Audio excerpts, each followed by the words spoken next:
A tendency to consider material possessions and physical comfort as more important than spiritual values is called materialism. Iblis is expert in what he is doing. He knows very well how to delude people and make them far from reality of this life, which is the true obedience of Allah subhanahu wa ta'ala. And since he has opened up a challenge with Allah subhanahu wa ta'ala, he asked him for power over mankind in order to prove that human beings are lower than him and his progeny. Now bear in mind that we are being tested through three major elements. First, our nafs, which is the subject that has desires. Second, Saitan, which gives our nafs the temptation for achieving the false desires. And third, the dunya, which is the illusory nature of the world. This dunya is the arena of test, and it has everything in it. It has temporary pleasures which are there just for a testing purpose. As a human being, we are supposed to live in this world, but we should prepare ourselves for hereafter. Allah subhanahu wa ta'ala has created everything and put rules for us how to live in this world and how to use its elements. And these rules are the red lines which we should not cross them. But Saitan hates those red lines and wants us to cross them. That's why with all power and wealth that he has been given, he wants us to fall for this dunya. Therefore, he gives us false promises which will never come true, but hook us to be attached to the materialistic world. And through this extreme love for the materialistic world, people will be exposed to haram desires. Today almost the entire humanity is being drowned in swamp of materialism. Do you think it's by chance that people are lost in this materialistic world? In fact, there are people who are working on the background of the system to make you a slave who's thirsty for reaching his desires. Or in other words, they are putting efforts to make you a slave of your own desires. And on the back of the dollar bill, there's a seal on this side. It's called the Great Seal of the United States. That's what it's called. It's their seal. Now behind the seal, this is actually what is behind the Great Seal of the United States, is a pyramid with one eye. Now the one eye is the sun god Re, which is where we get the word rays, sun rays. It is the sun god, same Mithraic character. And he shows up again and again. This is the Masonic god of the ray. If you look, you'll see the pyramid is built except for the top. It's built except for the top. The eye is suspended above the top. It hasn't come down yet. Because they believe until they've finished the Masonic project, which is the what they say on the bottom, Novus Ordo Seclorum, and then Annuet Acceptus, he is pleased with our project. In other words, the God they believe in is pleased with our project. What is the project? This is the question. What is the project that this God is pleased with? The project is literally the secularization of the world.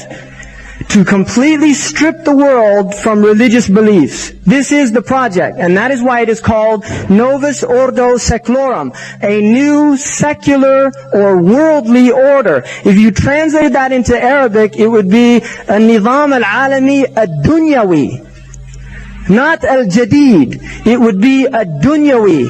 The new temporal order, the new order of the world. And we know what dunya is in Arabic. Dunya has a negative connotation in Islam, unlike alam, which does not have a negative connotation. If you read the Quran, alam is not a negative connotation. Rabb al-Alameen, Allah is Lord of the Alameen. We are part of the alam. The alam is the passive form of alim. It's what is known. It is how we know al-alim. The world is how we know Allah. We don't know Allah through dunya. Dunya is the illusory nature of the world.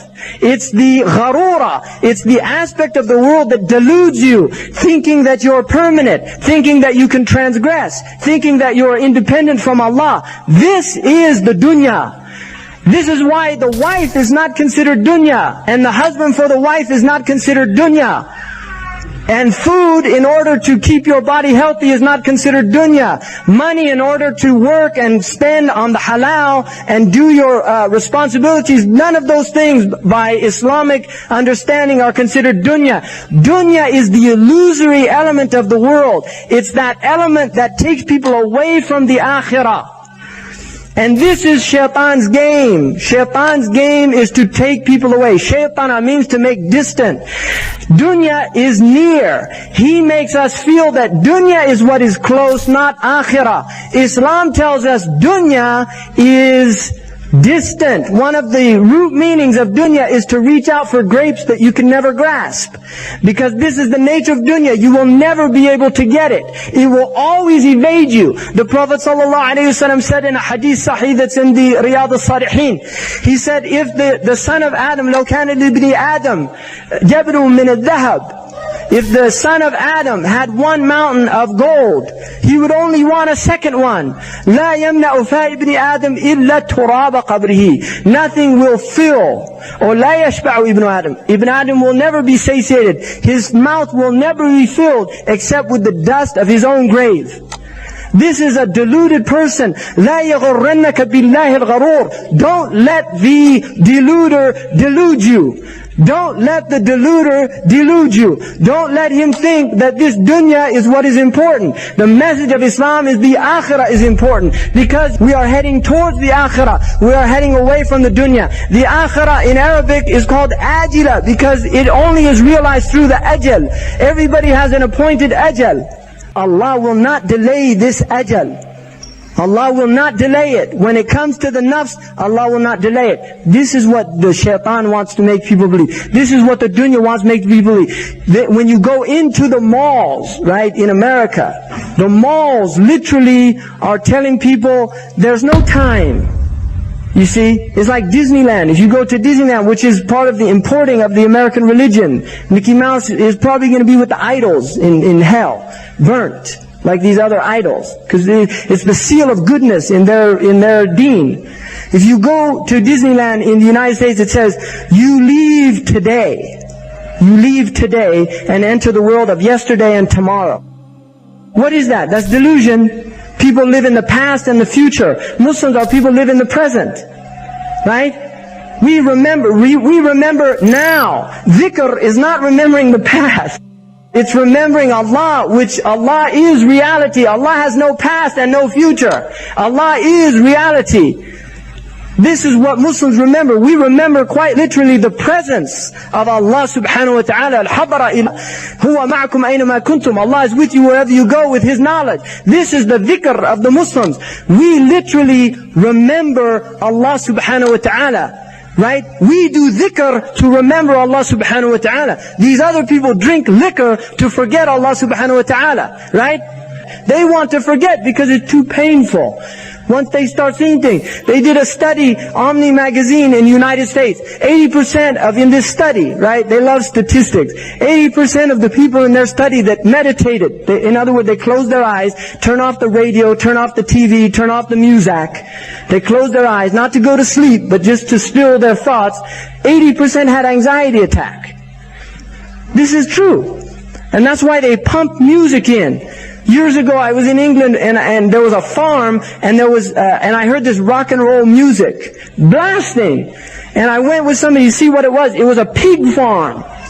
And they play the music for the pigs because they eat more.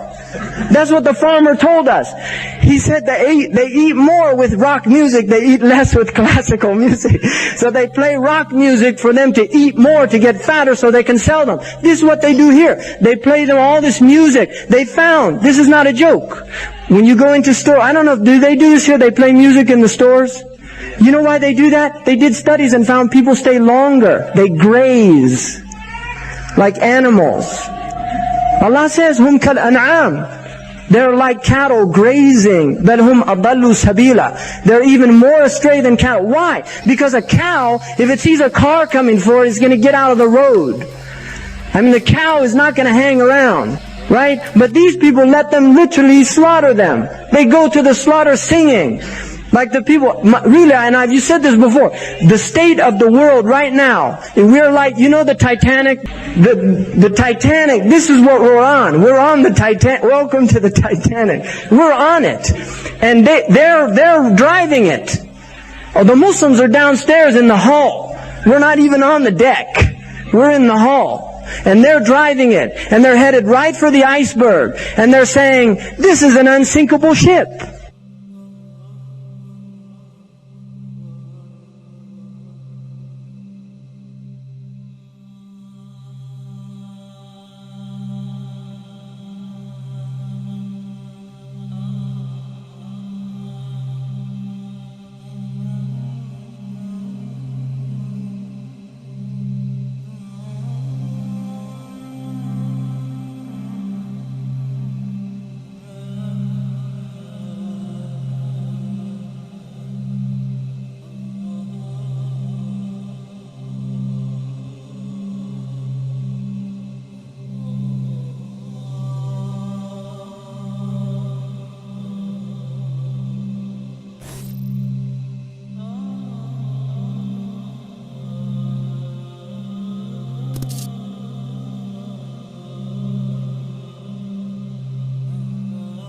The project is literally the secularization of the world.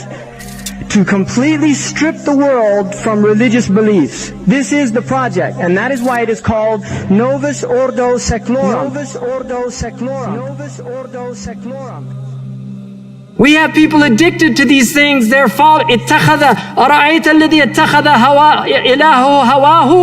Haven't you seen the one who took his desires as a god? If you're obeying these desires, you are making these desires your God. And Allah is a jealous God. إِنَّهُ غَيُّورٌ يَغَارُ عَلَى دِينِهِ وَعَلَى طَاعَتِهِ.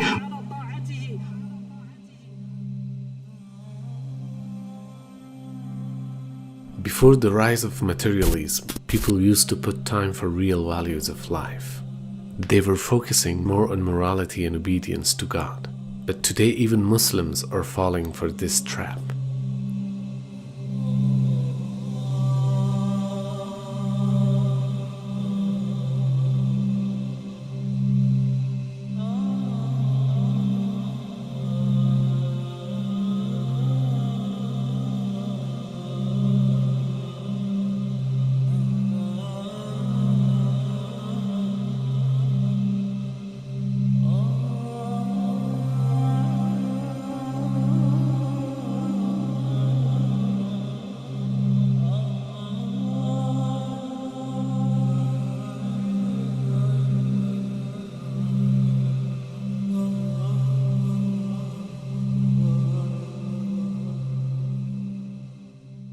Shaitan makes these people fear from poverty and commands them to go for immorality, which means that he leads them to haram just because of achieving some wealth.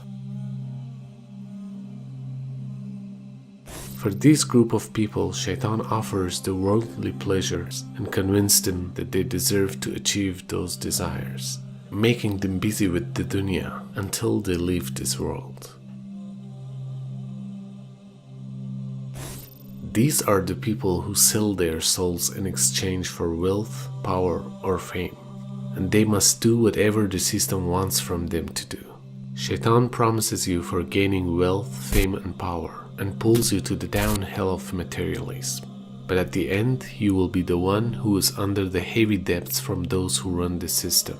Unless you become one of them, which still makes you even more sad because those who run the system are the ones who are heavily under the pressure from Satan himself. You know why? Because those who seem to have power are having no freedom of choice. Whatever they say is the things that are being dictated to them. Those choices that they make are in reality made by those who are behind the scene. Which means they are all the puppets who are supposed to follow the commands of the evil masters. And in fact, this leads to ultimate sadness. The more you get in touch with the dunya, the more closer you get to Iblis. And you might reach those levels of wealth, power, and fame. But at the end of the day, you will come to know that in reality you have no power or wealth. if your ultimate goal is to be famous, then you're gonna do a lot to get there. Like sign your name in blood in a contract with the devil. Like you're gonna end up on a one-way street and it's going nowhere. Like that's just the truth. I've seen so many people like forsake their moral code and their value systems just for a little bit of fame, and it's not worth it at the end of the day. It's really not worth it. When people say, oh, I want to be like you, I want to be an actor, I want to look like you, the question I always ask them is why? Like, really, why? And people, and especially America, this idea of fame, that to be famous means that you're successful, that you're happy. We are told that if we're beautiful, if we're skinny, if we're successful, famous, if we fit in, if everyone loves us, that we'll be happy. But that's not entirely true. Like helping each other through scary times and like anxiety. You know, some dark shit out there, man. So we just have to like be there for each other as much as we can. I so badly want to be Catherine Hudson that I don't even want to look like Katy Perry anymore sometimes. Okay. And like that is a little bit of why I cut my hair, is because I really want to be my authentic self. I was a millionaire. I had beautiful women in my life. I had cars, a house, an incredible, a solid gold career, and a future. And yet, on a daily basis, I wanted to commit suicide. I mean, it allows you freedom and it allows you to go places where you can smile and look at the sunset and things like that. That's what you choose to do and you enjoy to do. Right. But there are a lot of people with tons of money who are unhappy. Indeed, the inner peace will be achieved only through nutrition of soul, not through worldly pleasures. And worldly pleasures make you sad because you will never be satisfied with what you have got. And it is because this world offers you more and more and pulls you towards the edges of abyss. اعلموا أنما الحياة الدنيا لعب وله وزينة وتفاخر بينكم وتكاثر في الأموال والأولاد كمثل غيث أعجب الكفار نباته ثم يهيج فتراه مصفرا ثم يكون حطاما وفي الآخرة عذاب شديد ومغفرة من الله ورضوان وما الحياة الدنيا إلا متاع الغرور.